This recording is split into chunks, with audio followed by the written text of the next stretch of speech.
So, here are a few general remarks about prayer. If prayer is anything, prayer is everything. And everything depends on prayer. It's one thing to say that, everything depends on prayer. The question is, do you really depend on prayer in everything that you do? We can know that intellectually, but in our day-to-day living, how is that lived out? How is your prayer life? How is my prayer life? One meeting with God can wield more influence than a marching army. And what comes to my mind quickly is the story of Elisha, the prophet. You know, when he was there at, the hill in Dothan, and this other king sent an army to arrest him, to capture him. And Elisha's servant got up early in the morning and saw this military surrounding the hill, and he was really troubled and worried and cried out to his master Elisha, "What shall we do? We are surrounded."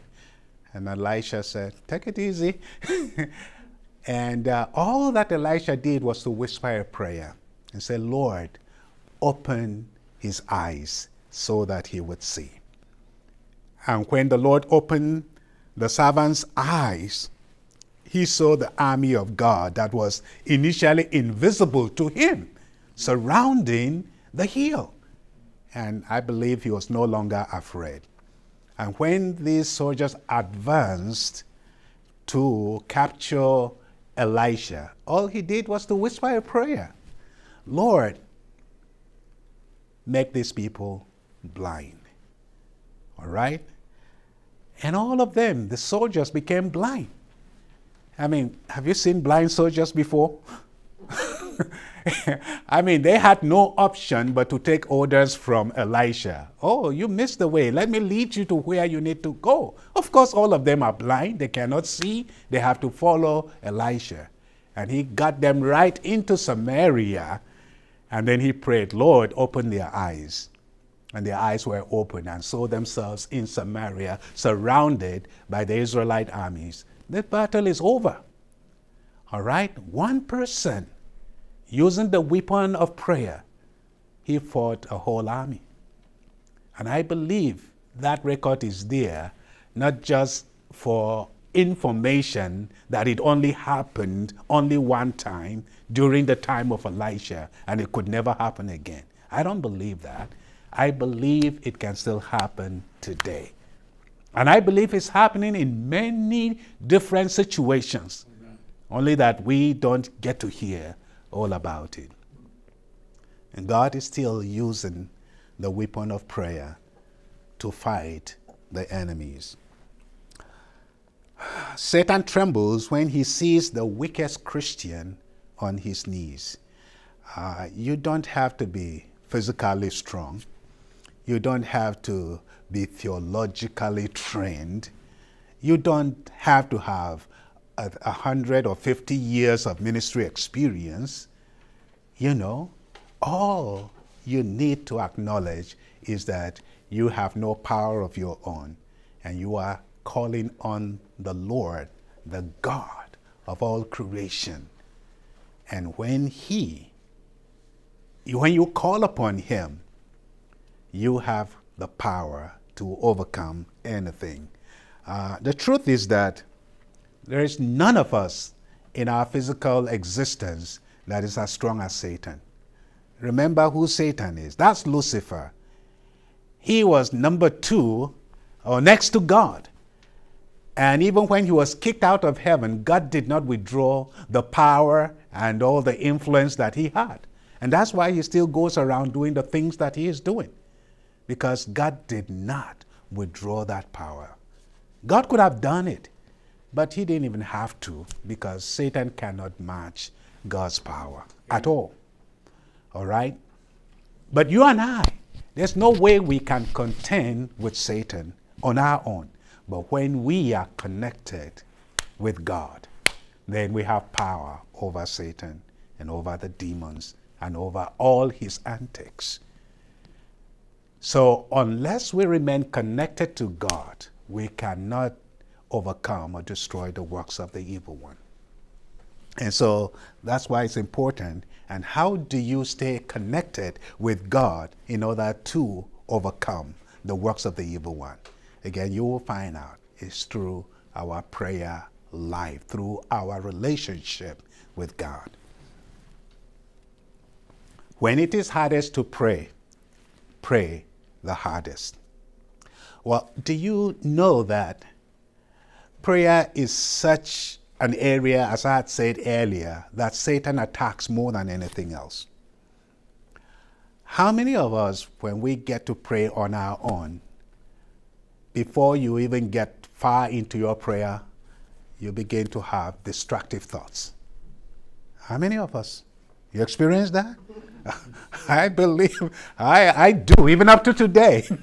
It still happens. How many of us, if you even choose to kneel down to pray or whatever, before you know it, you are beginning to sleep off, slip in? Oh yeah?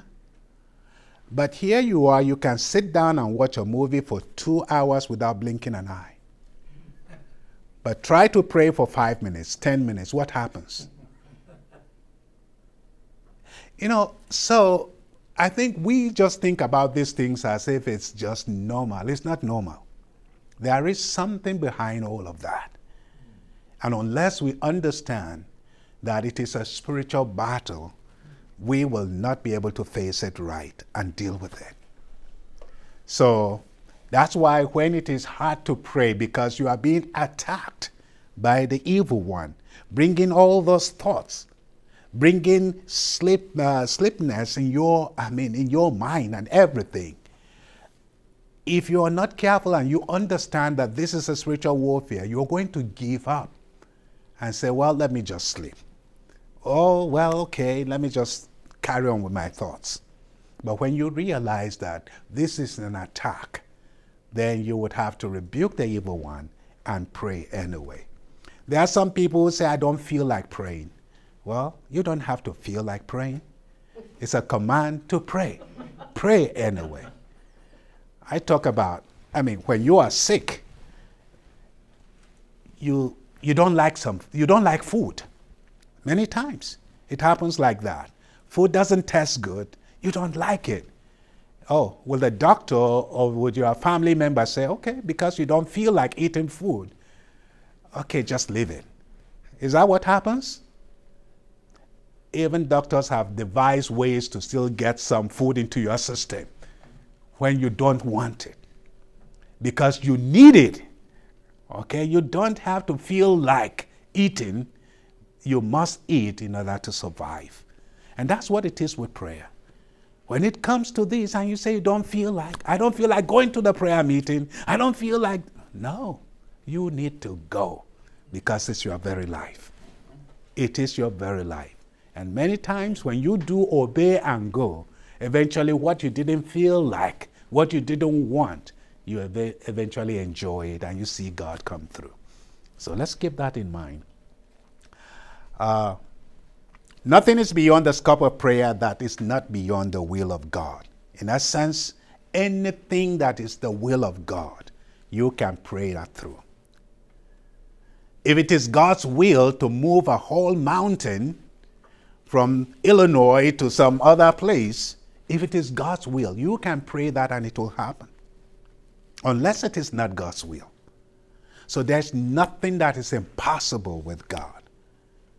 And so what God allows, or what God says he would do, he will do it. Failure in prayer is often due to a heart out of tune with the Lord. When we are not in tune with the Lord, obviously, prayer becomes a difficult thing, and we're not able to really carry it out as we should. It is not easy to pray. It is easier to be a preacher, a deacon, a youth worker, a Sunday school teacher, etc. But when it comes to prayer, it's a difficult task. Again, because Satan will not sit back and let you develop a good prayer habit. He doesn't mind your preaching. He doesn't mind your singing. He doesn't mind other things that you do. but he is careful to not let you have a prayer life. He's very careful about that. Much prayer, much power. Little prayer, little power. No prayer, no power. All right? We're not just talking about the quantity of prayer. Quantity is important. You would come to see that also. But the quality of it also is critical. So when we are not spending much time with God, then it tells so much that our dependence is on ourselves, on our resources, on our abilities, rather than on God. Proverbs 3, 4, and 5 says what? Trust in the Lord with all your heart and lean not on your own understanding. In some of your ways, now what did he say? In all of your ways. In all. In all. Now let me give us examples of how we, instead of obeying in all our ways, we do in some of our ways rather. For example, if you have to drive from here to California, you call all the church members and everybody to pray for you. Is that not? Because you're going to drive many hours, 2 days or 3 days to California, and you're asking for prayers. All right? And before you get on that steering and start driving, you pray. But when you are driving just to the next block, how much prayer do you pray? You know what that means? We're simply saying, Lord, I can handle the trip from here to the next block. I don't really need to call you on that. But the one from here to California is too much for me. I need your help. You see what I'm talking about? Yeah. And that's how we live our lives. We trust God and only on some things that we think we cannot handle. But the truth is, what can you really handle in life? Many accidents have happened just right close to the house. As statistics tell us, most accidents happen close to the house. The distance that you think is not too much and you think you can handle. No, we need to trust God in every